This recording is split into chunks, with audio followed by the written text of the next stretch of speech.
विश्वानि देव सवितर्दुरितानि परासुव यद्भद्रं तन्न आसुव।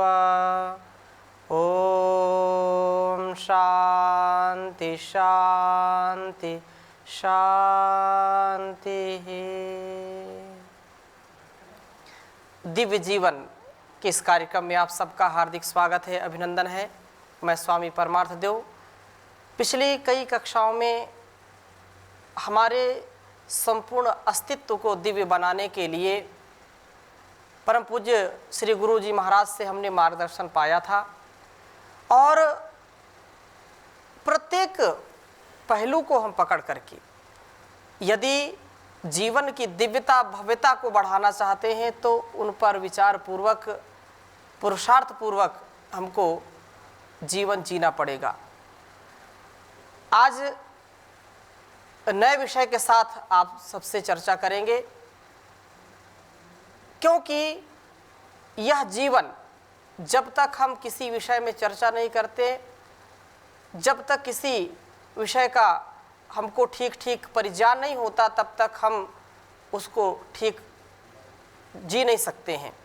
तो पुनः हम सबके मार्गदर्शन के लिए, हम सबको अपने आशीर्वाद से अभिषिक्त करने के लिए परम पूज्य गुरु जी इस कार्यक्रम में उपस्थित हैं। परम पूज्य गुरु जी का कोटि सा नमन और वंदन करते हुए इस कार्यक्रम में हार्दिक स्वागत है।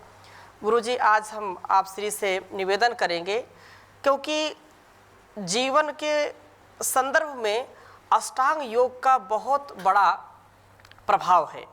ऋषियों ने इस जीवन को जिया है और उसके लिए हमको भी उपदेश, आदेश और संदेश दिया है कि हम अपने जीवन में अष्टांग योग का पालन करें।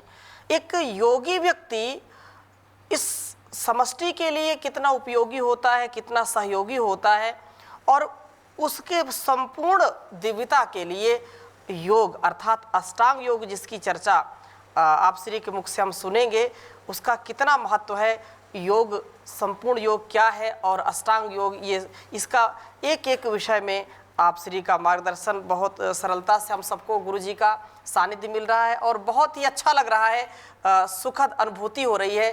पुनः गुरु जी से निवेदन है कि इस अष्टांग योग का परिचय देते हुए हम सबको कृतार्थ करें। हमारे संपूर्ण जो साहित्य है, वैदिक ऋषियों का जो दर्शन है, दृष्टि है जी, उसको हम दो शब्दों में पूरा प्रस्तुत कर सकते हैं। एक का नाम योग है, दूसरे का नाम यज्ञ जी। योग अंतर्मुख होकर के अपनी गहराई में प्रवेश करने का नाम है, पर गहराई में प्रवेश तब तक नहीं हो सकता जब हमारे जीवन का जो बाहर के साथ संबंध है, लोगों के साथ जो संबंध होता है, समाज के साथ जो संबंध होता है, वो हमारा जब तक व्यवस्थित नहीं होता, ठीक ठीक नहीं चलता है। योग को पतंजलि ने योग के 8 अंगों को प्रस्तुत किया जी, और उन्होंने योग की परिभाषा भी दी, योगस् चित्तवृत्ति निरोधः जी। योग हमारे चित्तवृत्तियों का जो बाहर बिखराव है उसको सिमटने का नाम योग है जी। यज्ञ मानी अपने पास जो सामर्थ्य, ऊर्जा और जो भी कुछ शुभ होता है जी, उसको दूसरों के लिए बांटना। और योग मानी हम जब दूसरों को बांटते हैं तो उस बांटने की प्रक्रिया में मन का स्वस्थ होना, मन का शांत होना, मन उद्विग्न रहित होना, इस तरह की विशेषताएं भी हमारे को धारण करनी होती हैं जी। तो जैसे 8 योग के अंग बताए पतंजलि ने, यम नियम आसन प्राणायाम प्रत्याहार धारणा ध्यान समाधयो अष्टमंगानी, और ये कहा कि इन योग के अंगों का अनुष्ठान करने से योगांगानुष्ठानात् अशुद्धि क्षय ज्ञान दीप्तिर आविवेख्याते। गुरु जी, इसमें एक जो योग शब्द है आप श्री अभी चर्चा जो कर रहे हैं, तो योग के संदर्भ में कुछ लोग बोलते हैं योग का तात्पर्य जोड़ना है, जुड़ना है या समाधि है। अलग अलग संदर्भों में अलग अलग चर्चा करते हैं। वास्तविक जो योग शास्त्र में, योग दर्शन में योग शब्द, जैसे आप श्री ने भी कहा योगस् चित्तवृत्ति निरोधा, तो यहाँ पर योग शब्द किस अर्थ में प्रयोग किया गया है? पतंजलि तो स्पष्ट ही योग शब्द को समाधि अर्थ में प्रयोग करते हैं। जी जी जी। वैसे दो धातुएं, वैसे युज धातुएं व्यर्थक है। जी। एक का समाधि अर्थ है, दूसरे का योग, युजिर योगे, माने अपने आप को किसी दूसरी चीज़ के साथ जोड़ना। जी। तो पतंजलि तो ऐसा देखते हैं योग को कि योग का मतलब होता है हमारे ये जो हमारा व्यक्तित्व है, एक तो शरीर है जो दिखाई देता है साफ, जी, जिसको दूसरे लोग भी देखते हैं। जी। पर हमारे भीतर एक ऐसी चीज़ है जिसको दूसरे देख नहीं सकते हैं, उसको हम चित्त कहते हैं, जी। मन कहते हैं, अंतःकरण कहते हैं। और उसका भी जो अधिष्ठान आधार है वो आत्मा है, जी, चैतन्य जिसको कहते हैं। गुरुजी, जो चित्त की बात है, ये भी जो पूरा जो है सामान्य व्यक्ति को क्लियर नहीं होता, स्पष्टता नहीं आती। वो कभी उसको बोलते हैं कि ये अंतःकरण चतुष्टय में आता है, कभी इसको बोल देते हैं चित्त ही मन है, मन ही चित्त है। उसको तो ऐसा है जी, वस्तु तो एक ही है, उसके फंक्शन भेद, उसके कार्य भेद से अलग अलग नाम दे देते हैं। जी। एक ही अंतःकरण है, जब वो निश्चय करने का काम करता है तो उसका नाम होता है बुद्धि। जी। वही अंतःकरण जब अहम के साथ युक्त होता है, मैं और मेरे के भाव के साथ युक्त होता है, तो उसको अहंकार कह देते हैं। वही अंतःकरण जब हम जो संस्कारों को धारण करता है और वो पिछली स्मृतियों को दोहराता है, तो उसको चित्त कह देते हैं। जी। वही जब संकल्प विकल्प करता है तो उसको मन कह देते हैं। तो बुद्धि, मन, अहंकार, चित्त, मानी उसके क्रिया प्रणाली के आधार पर, उसके व्यापार के आधार पर, मन की जो क्रियाएं होती हैं उनके आधार पर ये अलग अलग नाम दे दिए जाते हैं। तो महर्षि पतंजलि ने उस चारों का एक संघात के रूप में चित्त को ले लिया केवल। लगभग सभी दार्शनिक अंतःकरण मानते हैं। जी। और उस अंतःकरण की इस तरह से ये अलग अलग क्रियाएं, फंक्शंस मानते हैं। जी। तो अंतःकरण के ही ये विभाग है एक प्रकार से। सामान्य नाम कहें तो चित्त कह देते हैं। जी। चारों का एक ही नाम देना है तो चित्त कह देते हैं, और उसको किसी एक अंश को लेकर के कहेंगे, एक एक विशेष अंश को लेकर कहेंगे तो बुद्धि, मन, अहंकार ऐसे बोल देते हैं। जी। तो जो योग है वो शोधन की प्रक्रिया है, अपने आप को शुद्ध करने की एक प्रक्रिया है, अपने आप को निर्मल करने की प्रक्रिया है। हमारा जो चित्त होता है वो 3 गुणों का बना हुआ होता है। जी। 3 गुण, सत्व, रजस और तमस। लेकिन चित्त 3 गुणों का बना होता हुआ भी उसमें प्रकाश की प्रधानता है, एक एक गुण की प्रधानता होती है। जैसे अंतःकरण में प्रकाश की प्रधानता है। जी। और हमारी इंद्रियों में रजोगुण की प्रधानता है, और जो प्राण है उसमें तमस की प्रधानता है, और ये जो भूत तत्व हैं इसमें भी तमस की प्रधानता है। जी।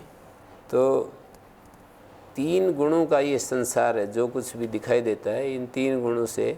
आत्मा निर्गुण है, वो गुणों से अतीत है, पर उस आत्मा के अलावा जो कुछ भी इस अस्तित्व में है सब त्रिगुणात्मक है, वो सब त्रिगुणात्मक है। उसमें मात्रा का अंतर के आधार पर जी, किसी में ज़्यादा अधिकता सत्व की होती है, जैसे अंतःकरण है उसमें सत्व की अधिकता होती है। जी। किसी में रजस की अधिकता होती है, किसी में तमस की अधिकता होती है। मानी जैसे सत्व, जिसमें सत्व प्रख्यारूपम ही सत्व चित्त सत्वम ऐसे कहा जाता है कि ये जो हमारा चित्त है ये प्रख्यारूप है, इसमें ज्ञान की प्रधानता है या सत्वगुण की प्रधानता है। प्रख्यारूपम ही चित्त सत्वम। जी। पर यदि हम मन को यदि लेते हैं, क्या कहना चाहिए इसको, अपनी ज्ञानेंद्रियों को यदि लेते हैं तो उसमें ज्ञानेंद्रियां और कर्मेंद्रियां 2 हैं। जी। तो कर्मेंद्रियों को लेते हैं तो उसमें रजस और तमस मिला हुआ रहता है, और ज्ञानेंद्रियां लेते हैं तो रजस और सत्व प्रधान होता है। हाँ। रजोगुण प्रधान होता है, सत्व भी उसमें साथ में रहता है। सत्व और रजस दोनों मिल करके यदि हम देखते हैं तो ज्ञानेंद्रियों की क्रिया प्रणाली समझ में आती है, और रजस और तमस यदि देखते हैं तो कर्मेंद्रियों की प्रणाली। तमस की प्रधानता है तो फिर इसको देखते हैं, पंचभूतों को देखते हैं जी। तो हमारा जो चित्त है जब रजोगुण और तमोगुण से युक्त होता है, चित्त जब रजोगुण तमोगुण से युक्त हो जाता है, उसकी संरचना के आधार पर देखें जी तो वो सात्विक है, सात्विक पदार्थ है, मतलब सत्वगुण की प्रधानता है।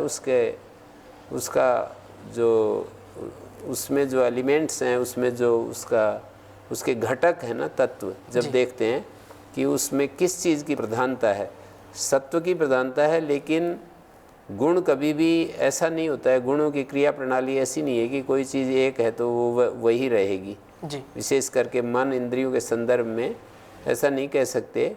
हमारा चित्त या अंतःकरण मन के विषय में ऐसा नहीं कह सकते कि वो सत्व गुण की प्रधानता है तो उसमें सत्व ही रहता है, बदलता रहते हैं, उसमें आते रहते हैं, गुण आते जाते रहते हैं जी। तो चित्त में जब रजोगुण तमोगुण प्रधान होता है तो उसको कुछ अलग प्रकार की चीज़ें अच्छी लगती हैं जी। उसकी जो रुचि है वो अलग होती है, इच्छाएं अलग होती हैं। तो व्यास देव जी ने जो व्याख्यान किया है इसके ऊपर योग दर्शन, उन्होंने ये कहा है कि जब हमारा चित्त रजस्तमोभ्याम संसृष्टम ऐश्वर्य विषय प्रियम भवति, जी। ये जो हमारा चित्त है इसको दो चीज़ें अच्छी लगती हैं, ऐश्वर्य अच्छा लगता है और विषय अच्छे लगते हैं कि मेरे पास खूब धन संपत्ति हो, साधन हो जी। और मैं खूब उसका भोग करूं और विषय अच्छे से अच्छे विषय मुझे मिले। हाँ। जो 5 इंद्रियों के विषय होते हैं जी। वो मुझे खूब मिले।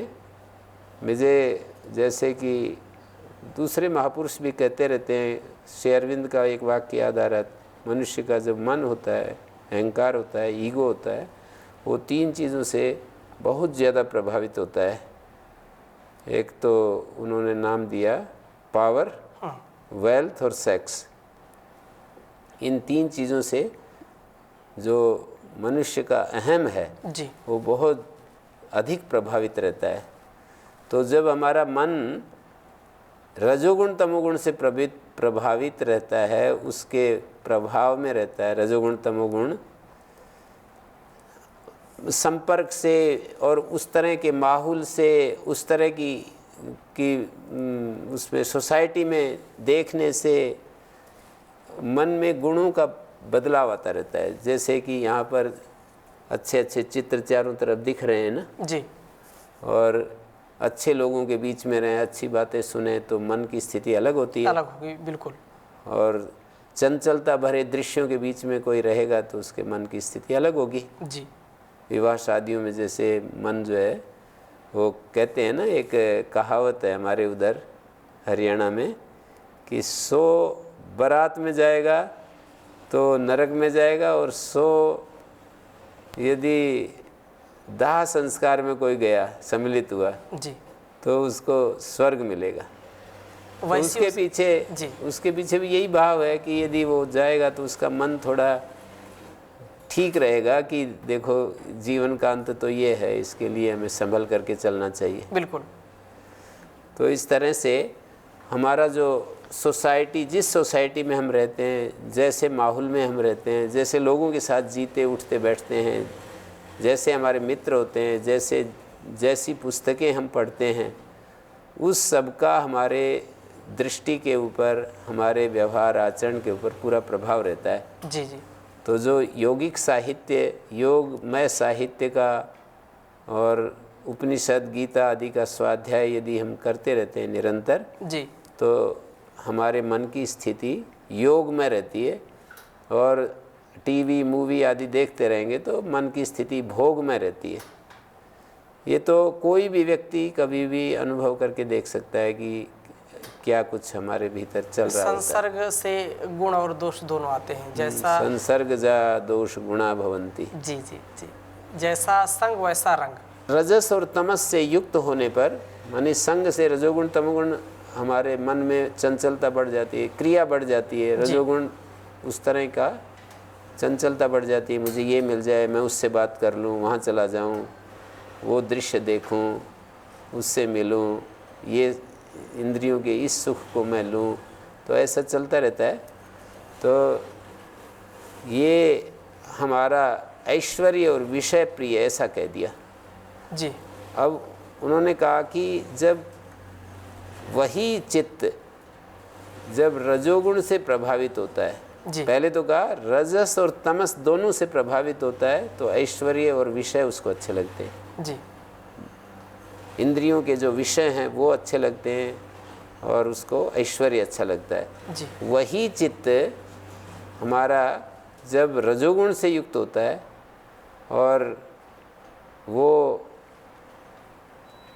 जीवन के उस प्रवाह में से गुजरता है, तो उसको 4 चीज़ें बता दी, अधर्म, अज्ञान, अवैराग्य, अनैश्वर्य, इनसे ओतप्रोत हो जाता है। फिर उसकी स्थिति जो है जी। अधर्म, अज्ञान, अवैराग्य, अनैश्वर्योपगम भवति। ये जब चित्त तमस से अभिभूत हो जाता है तो उसके अंदर ये चीज़ आ जाती है। जी। यानी रजस तमस दोनों से अभी युक्त होता है तो उसको ऐश्वर्य विषय प्रिय लगते हैं। वही चित्त जब तमस से अभिभूत होता है तो उसको फिर ये होता है जी। अधर्म, अज्ञान, अधर्म का मतलब होता है कि धर्म उसको पसंद नहीं आते, धर्म की बातें, धर्म जीवन को महत्व नहीं देता, धार्मिक जीवन को। जी। धार्मिक जीवन का मतलब होता है संयम, तप, निष्ठा, बड़ी शक्ति के प्रति निष्ठा, मानी परमात्मा के प्रति निष्ठा, शास्त्र के प्रति निष्ठा, गुरुजनों के प्रति श्रद्धा, ये सब नहीं होता है। धर्म का मतलब धृति, क्षमा, इंद्रिय निग्रह, मनोनिग्रह और विद्या और अक्रोध, शांति, इसका नाम धर्म है। तो इससे विपरीत अधर्म होगा। जी। और अज्ञान का अर्थ है कि वो अपने स्वरूप को बिल्कुल भी नहीं जान सकता है। जी। आत्मा का जो अपना स्वरूप है उसको नहीं जान सकता है। अवैराग्य, और उसको संसार के विषयों में कभी भी ऐसा नहीं हो सकता है कि ये सब मेरे जीवन के लिए बाधक हैं, उससे रस मिलता है उसको, बल्कि उल्टा। और अनैश्वर्य, उसकी इच्छा शक्ति बहुत ही कमज़ोर होती है। ऐश्वर्य का यहाँ दूसरा अर्थ है जी। भौतिक धन संपदा नहीं, उसका जो मानसिक जो दृढ़ संकल्प है उसको ऐश्वर्य कहते हैं। आंतरिक जो उत्साह है, जो दृढ़ संकल्प, जी। इच्छा शक्ति का जो एक प्रचंडता है ना, जी। जी। तो उसको हमारे स्वामी जी को उदाहरण के रूप में रखा जा सकता है। जी। इच्छा शक्ति जो है, इच्छा शक्ति का जो वेग है उसको हम कहते हैं दृढ़ संकल्प होना, प्रबल इच्छा शक्ति। हाँ, प्रबल इच्छा शक्ति को ही ऐश्वर्य का है। जी। और अनैश्वर्य का अर्थ है इच्छा शक्ति बहुत कमज़ोर होती है। वो सायंकाल कोई भी संकल्प करता है सुबह तक टूट जाता है, सुबह करता है तो सायंकाल तक भी नहीं चलता है। जी। तो ऐसे हिलमुल डामाडोल रहता है उसका चित्त, कभी कुछ कभी कुछ। तो ऐसे जो है ये बात कही। और ये कहा कि थोड़ा सा यदि रजोगुण होता है और सत्वगुण बढ़ने लगता है, रजोगुण भी थोड़ा रहता है। जी।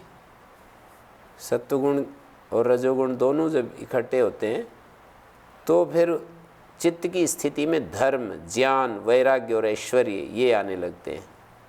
उसको धर्म, जीवन में जो पेशेंस है, धैर्य है और उत्साह है, ये सारी चीज़ें, दूसरों का सहयोग करने का भाव है, मनोनिग्रह, इंद्रिय निग्रह का भाव है। जी। और उसको ज्ञान पसंद, अस्तित्व को समझने की इच्छा होती है, अपने को समझने की, जानने की इच्छा होती है। धर्म, ज्ञान और संसार के विषयों से उसको विरक्ति रहती है, संसार के विषयों में लगाव नहीं होता। और इसी तरह से ऐश्वर्य, ऐश्वर्य का मतलब है वही दृढ़ इच्छा शक्ति वाला होता है। जी।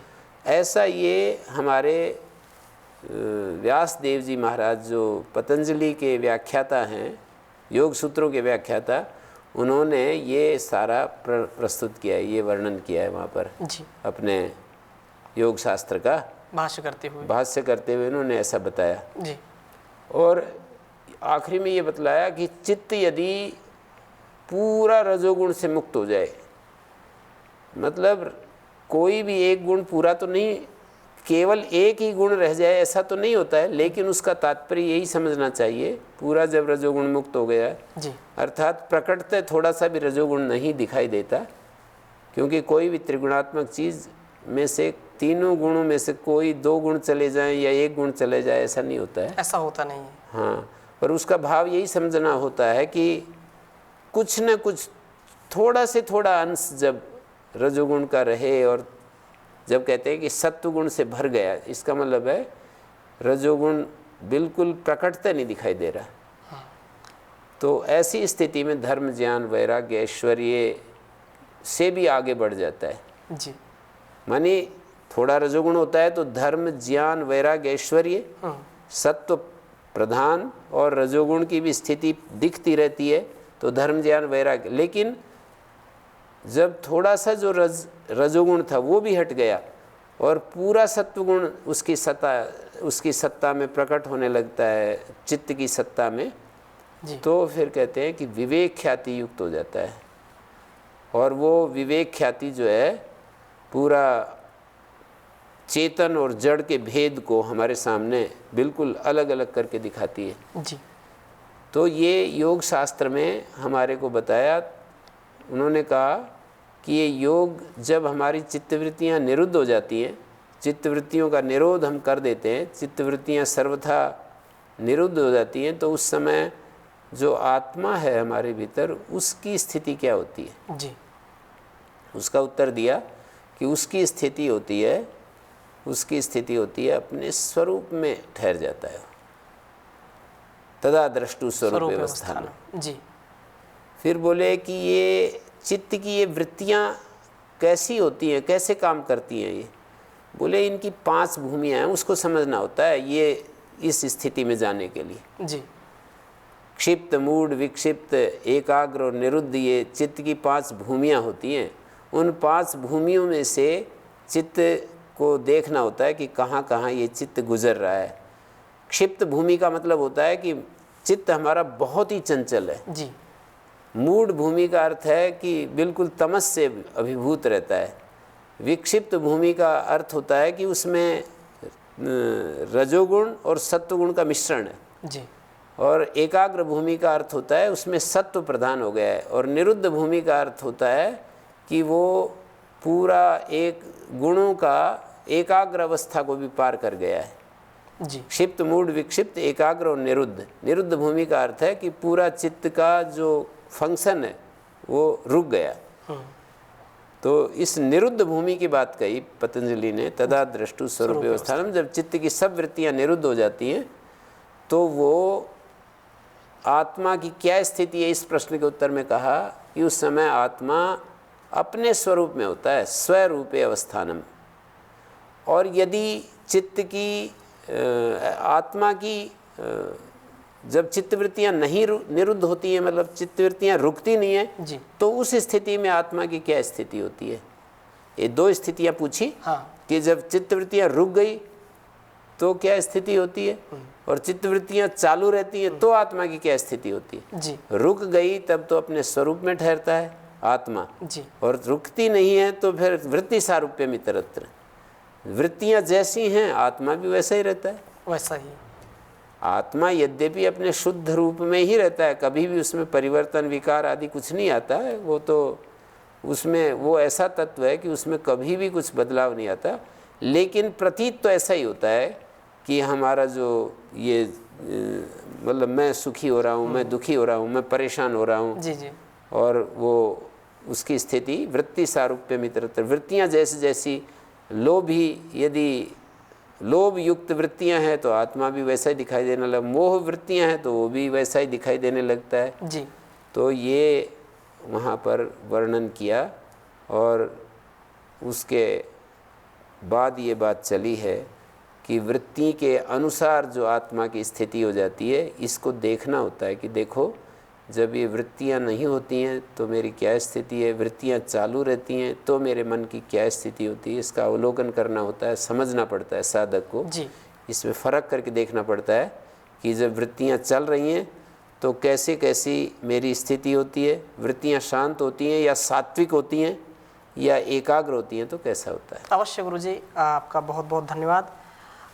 निश्चित रूप से हमारा जो जीवन है, जैसे परम पूज्य गुरुजी ने कहा कि हम अपने अस्तित्व को समझें, अपनी वृत्तियों को समझें, जो सतोगुण रजोगुण तमोगुण की जो स्थितियां हैं उनको समझें और प्रकाश से हम युक्त हों। क्योंकि आज हमने एक जो ऋषियों के जीवन का सार है, योगमय जीवन, योग मार्ग हमारे जीवन का समाधान है।